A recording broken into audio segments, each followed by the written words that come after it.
What's up, y'all? How y'all doing? All right, so let me give you some thoughts on, since everybody's dissing Drake and everyone's always trying to come at Drake. Let me give you my thoughts on Drake in general. I actually really like Drake. I got to be honest with you. I wasn't always a fan of Drake. In fact, Drake won me over in a sense. He's one of the very few rappers I think that's actually improved over time, like drastically improved. To the point where, after a certain point, I just kind of like all his hip-hop shit. Beforehand, I thought he was whack. To be honest with you, man, I thought he was fucking whack. Like, when he first came out, I remember when he first came out, and this was comeback season. I was working at the time at the office, and somebody was like, yo, there's this rapper from Degrassi, you should check him out. And I listened to the shit and I was like, this is garbage, and I just tossed it. So I wasn't a fan at all. Then he came out with Best I Ever Had, and I remember being like, I can rock to this. I mean, this is a good record. I wasn't checking for anything else that he was really doing. Oh, you know what? When I look back on it, he always had a couple of songs that I was okay on. I didn't love them. I never was playing them consistently ever. But there was one or two that I'd be like, this is aight. The rest to me were fucking garbage. And it's interesting, if you listen to, I think it's Over, the song called Over, and you listen to how Drake sounds then versus how versus how he sounds on Started From the Bottom versus how he sounds on Jumpman versus, 10 Bands, it's night and day. And that to me is the reason why I like Drake a lot more now than I did in the past, is because I hated his beats and I hated his flow. I thought he just sounded like a whiny kid. He was doing that Lil Wayne, Kanye bullshit, and I just wasn't fucking with it. But then once he stopped kind of doing that and he got past that shit, Started From the Bottom was kind of the first time I remember being like, damn, this beat's hard. This is the hardest beat Drake's ever rapped on. What the fuck? That was the thing that, to me, I was confused about. Wow, this guy's really gone through a sonic shift in a bit. And it reminded me of some shit that Rocky would rap on, almost. And I'm, to be honest with you, I kind of think that Rocky influenced Drake on the low. Real talk, in a major way. So, anyway, that's a whole nother conversation. But he came out and Started From the Bottom. I thought that was hot. I was really fucking with it. Boys tell stories about the man, Said I never strung with the I doubt it, nigga. I could turn you into the man, the shit like that. He was talking that shit, and really, and spin on a hard beat. And I remember, it's interesting because I remember heads that didn't fuck with Drake, like myself, were actually the ones that shared that shit on Facebook and were like, yo, this song goes. And compared to his other stuff, it was, and I remember the Drake fans kind of were iffy on Started From the Bottom at first. They were like, this shit kind of sucks or whatever, but they didn't know how to take it. It wasn't it was bad, but it was we don't know how to take this. And it's always interesting when someone does that. You look at a pop artist like Drake, and when their music gets edgier over time, that's rare. Normally with artists, you find artists start out edgy and then get softer and more mainstream with time.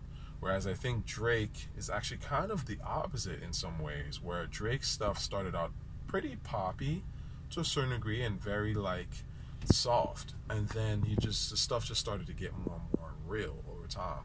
And I like that. Obviously, that's why I like hip-hop. It's real, right? So, and then once he came out with 0 to 100, I was like, damn, this song goes. What the fuck? This is Drake? But again, I wasn't you're so used to hearing whack shit from the dude, you just don't really check for him like that. And then in 2015 is when he just fucking won me over, man.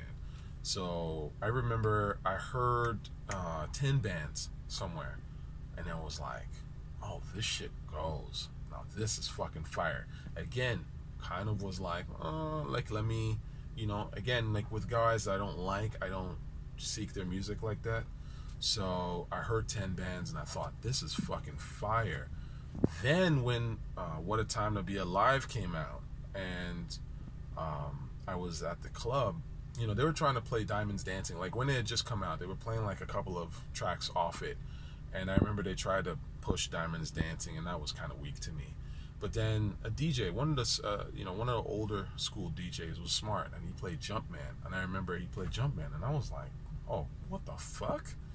This track fucking goes. And that's when I was like, okay, man, I can't sleep on this nigga anymore.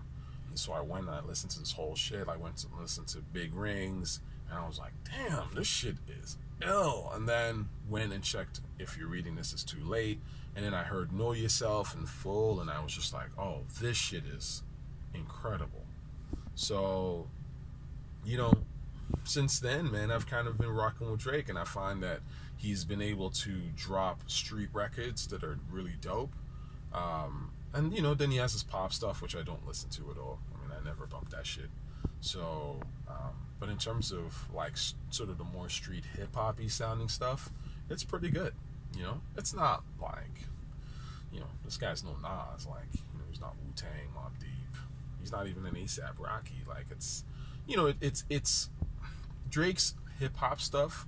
It's still hip-hop. It's still pretty good. It's like Nelly doing Air Force Ones. You know, like, it's a dope fucking hip-hop record. Air Force Ones is hip-hop. Like, it's a fucking banger. It works.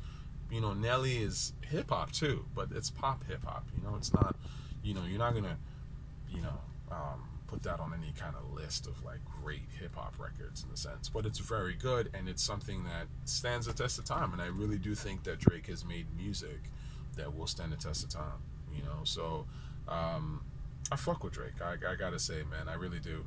And you know, I'm proud that he's actually from Toronto, man. You know, he's put us on the map in a little way, man. And again, you know, I'm not really the kind of nigga that just dick ride someone because they're from my city or whatever. I don't do that. Like, I think that's kind of lame. So for the longest time, I wasn't into the dude at all.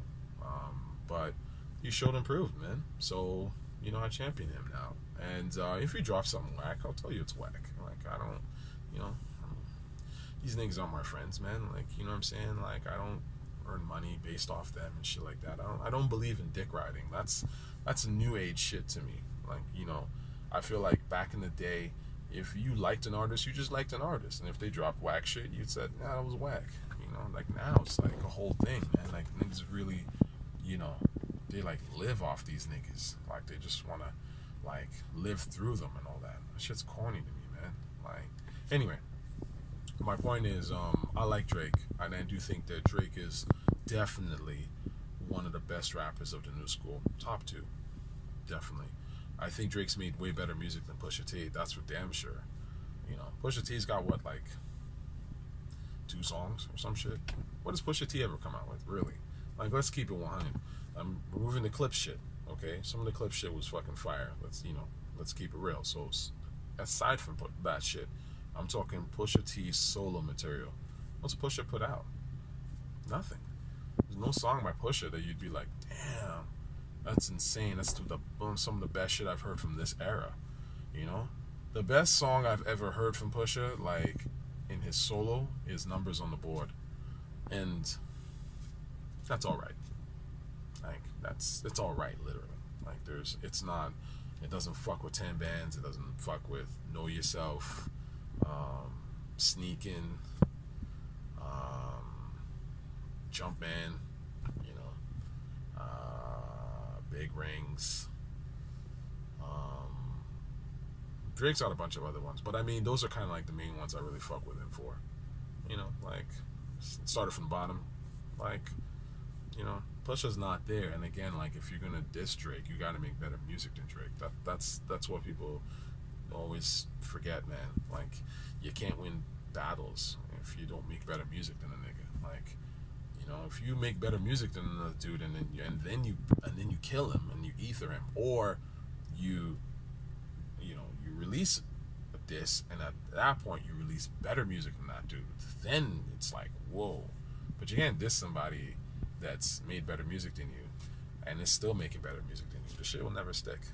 I can't think of a single time it's ever worked, man. You know? Anyway, those are my thoughts on the shit. And yeah, I'm gonna chat with y'all later. You know what I mean? Doses.